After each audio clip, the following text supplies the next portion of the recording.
Hi guys, welcome to my channel. இது வரைக்கும் என்னுடைய சேனலை சப்ஸ்கிரைப் பண்ணாதவங்க சப்ஸ்கிரைப் பண்ணி விடுங்க. பக்கத்தில் உள்ள பெல் பட்டனை கிளிக் பண்ணி விடுங்க. இன்றைக்கி நாம் ரொம்ப ஈஸியான ஒரு சமையல் உங்களுக்கு காமிச்சு தர போகிறோங்க. நாம் ஜாக் ஃப்ரூட் சொல்லுவோம்ல, சக்கை, அந்த சக்கையை சாப்பிட்டுட்டு அதில் உள்ள வித்தையெல்லாம் நம்ம தூளை தாங்க போடுவோம். ஆனால் நம்ம அப்படியே தூளை போடாமல் அதை வச்சு ஒரு ரெசிபி எப்படி பண்ணணுமான்னு உங்களுக்கு நான் ஒரு காமிச்சு தரேங்க. குக்கரில் போட்டு நல்லா வேக வச்சு எடுத்துருக்கேங்க. ஒரு 3 விசிலுக்கு ஆஃப் பண்ணி எடுத்துருக்கேங்க. இப்போ நாம் இதில் உள்ள தோல் எல்லாமே எடுக்கணுங்க. எடுத்து அதை நீட்டாக கொண்டு வரலாங்க. தோல் எல்லாம் அடைத்து வச்சுருக்கேங்க. இதை நாம் நல்லா கொஞ்சமாக பிசைஞ்சு எடுக்கலாங்க. நீங்கள் கட் பண்ணி போடுறீங்கன்னா நீங்கள் கட் பண்ணிக்கோங்க.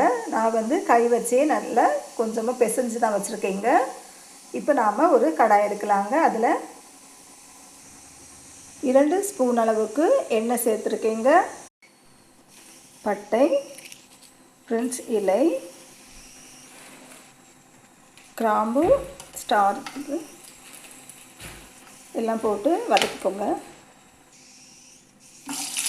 நல்லா வதக்கிக்கோங்க.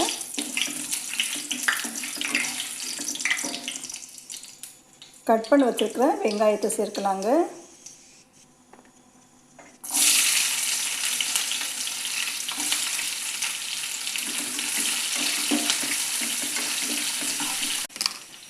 தக்காளி சேர்க்கலாம். பச்சை மிளகாய் சேர்க்கலாம்.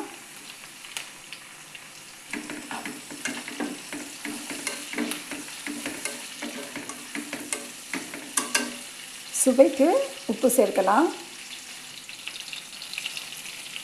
உப்பு சேர்க்கும்போது உள்ளி, தக்காளி எல்லாமே சீக்கிரமாக வறுபடுங்க.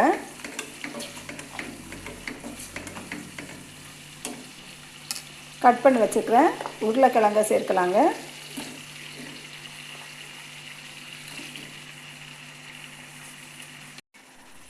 இஞ்சி பூண்டு பேஸ்ட்டு சேர்க்கலாங்க.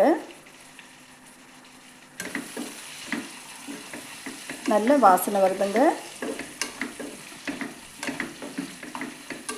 ஏற்கனவே பிசைஞ்சு வச்சுருந்தோம் இல்லை, பலாப்பழம் கொட்டை வேக வச்சு அதை இதில் சேர்க்கலாங்க. நீங்கள் பலாப்பழம் கொட்டையை முழுசாக போடுறீங்கன்னா முழுசாக போட்டுக்கோங்க. இல்லைன்னா பிசைஞ்சு போடுறீங்கன்னா பிசைஞ்சு போட்டுக்கோங்க. கொஞ்சமாக தண்ணீர் சேர்த்து மூடி வைக்கலாங்க. திறந்து பார்க்கலாங்க. நாம் போட்ட எல்லாமே நல்லா வெந்திருக்குங்க. மிளகுத்தூள், மல்லித்தூள், மஞ்சள் தூள், கரம் மசாலா, வாசனை நல்லா வருதுங்க. நீங்களும் இதே மாதிரி பண்ணி பாருங்கள். இந்த வீடியோ